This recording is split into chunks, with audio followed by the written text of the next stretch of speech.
Dear students, in this video I am going to teach you the letter which was written by Jim McPherson to his wife Connie.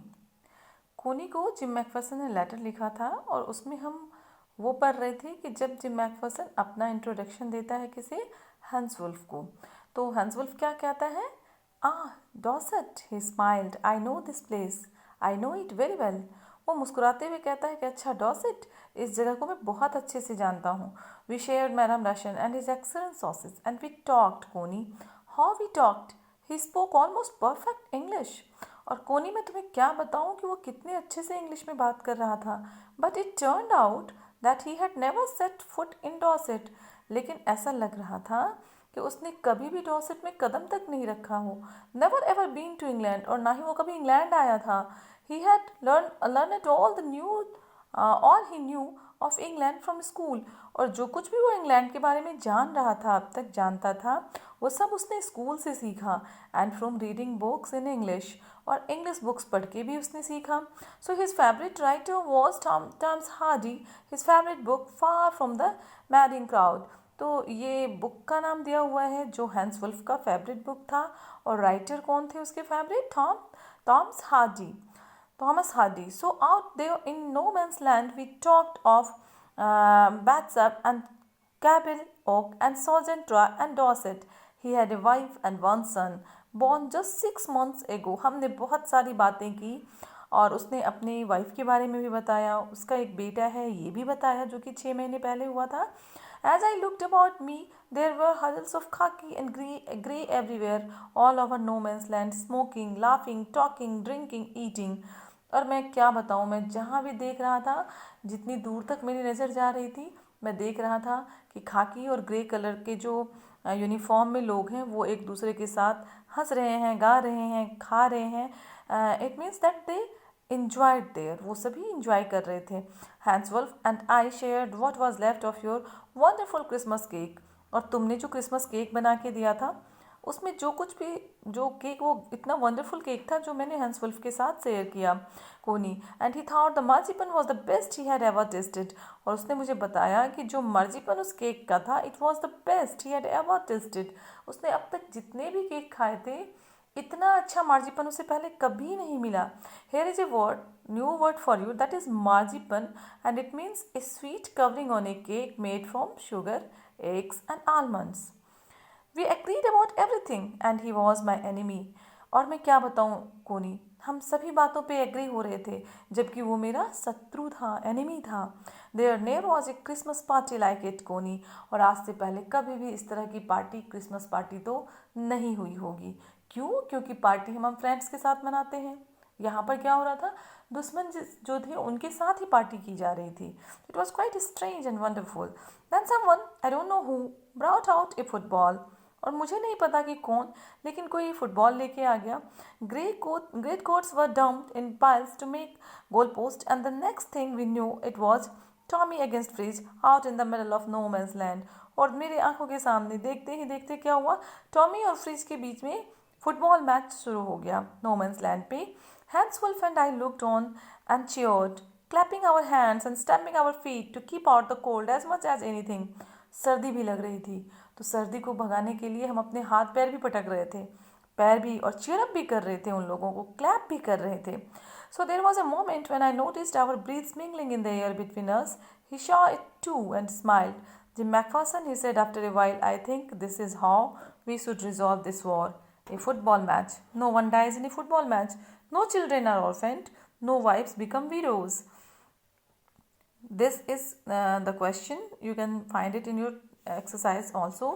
और ये इसका answer है। Question ये है कि क्या war को रिजॉल्व करने का दूसरा कोई तरीका है? जो वॉर होता है दो देश के बीच में किसी भी चीज़ पे, किसी भी इशू पे, तो क्या उसका एक ही सॉल्यूशन है कि वहाँ पे युद्ध किया जाए, या कुछ और भी हो सकता है? तो इस तरह की चीज़ को आप देखोगे आगे आपके एक्सरसाइज में ही क्वेश्चन है। So he saw it too and smile Jim McPherson, he said after a while, I think this is how we should resolve this war. और उसने मुझे मुस्कुराते हुए कहा कि जिम मैकफर्सन, मुझे ऐसा लगता है कि इस तरीके से ही हम वॉर को रिजॉल्व कर सकते हैं। ए फुटबॉल मैच, एक मैच का आयोजन किया जाए। No one dies in a football match. क्यों? क्योंकि किसी की मौत तो नहीं होगी फुटबॉल मैच में। नो चिल्ड्रन आर ऑर्फन, ना ही कोई बच्चा जो है वो अनाथ होगा। नो वाइफ्स बिकम विडोज, और कोई भी जो वाइफ है किसी की वो विडो तो नहीं होगी, विधवा तो नहीं होगी। तो इसलिए जिम मैकफर्सन से हैंसवुल्फ कहते हैं, I think this is how we should resolve this war. मुझे ऐसा लगता है कि फुटबॉल मैच से ही इस युद्ध का अगर निराकरण कुछ निकल जाए तो बेहतर है। So I prefer cricket, I told him.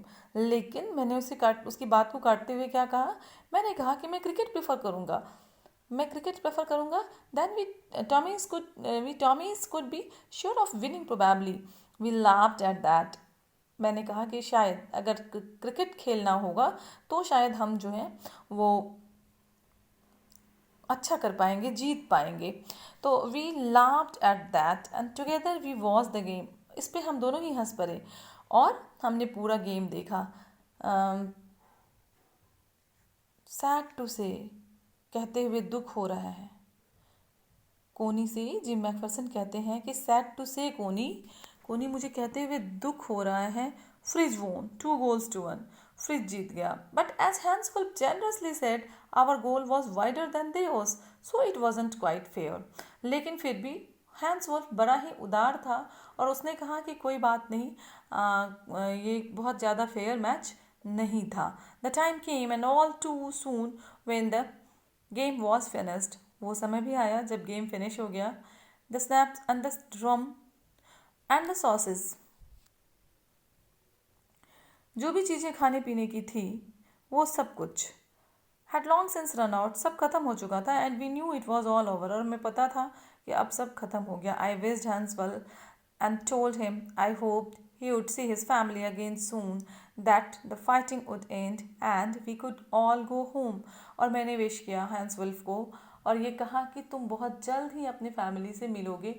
तुम क्या, हम सभी ही अपनी फैमिली से बहुत जल्द मिलेंगे और मैं ये उम्मीद करता हूँ कि ये जल्द से जल्द ये युद्ध समाप्त हो जाए। So I think that is what every soldiers want on both sides. और मुझे ऐसा लगता है कि यही दोनों ही साइड के जो सोल्जर्स हैं वो शांति चाहते थे। They didn't want war, they wanted peace. Hanswolf said, take care Jim McPherson, I shall never forget this moment nor you. और हैंस ने जाते जाते क्या कहा कि जिम मैकफर्सन अपना ख्याल रखना, ना तो मैं इस पल को भूल पाऊंगा और ना ही तुम्हें। So he saluted and walked away from me slowly unwillingly. I felt, मुझे ऐसा लगा कि वो बिल्कुल अनविलिंगली, है ना, बेमन से धीरे धीरे थके हुए कदमों से वापस चला गया। He turned to wave just once and then became one of the hundreds of grey-coated men drifting back towards their trenches. और फिर वो उसी ग्रे कोट वाले समूह में जाके शामिल हो गया जो अपने ट्रेंचेस की तरफ वापस जा रहे थे। But he was sad, लेकिन वो सैड था, ऐसा जिम मैकफर्सन को लगता है।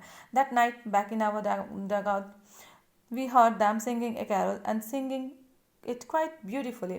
और फिर उस रात जब हम अपने अपने शेल्टर में थे, सोए हुए थे, तो हमने सुना कि वो बहुत ही ब्यूटीफुली प्रेयर गा रहे थे। It was style like a silent night, our boys gave them a rousing chorus of while shepherds was.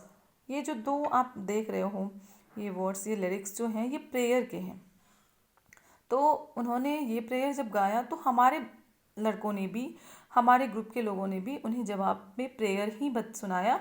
और वो प्रेयर के बोल ये थे, while efforts watched, we exchanged carols for a while and then we all fell silent. हमने एक दूसरे के साथ कैरल्स एक्सचेंज किए और फिर हम सभी सो गए।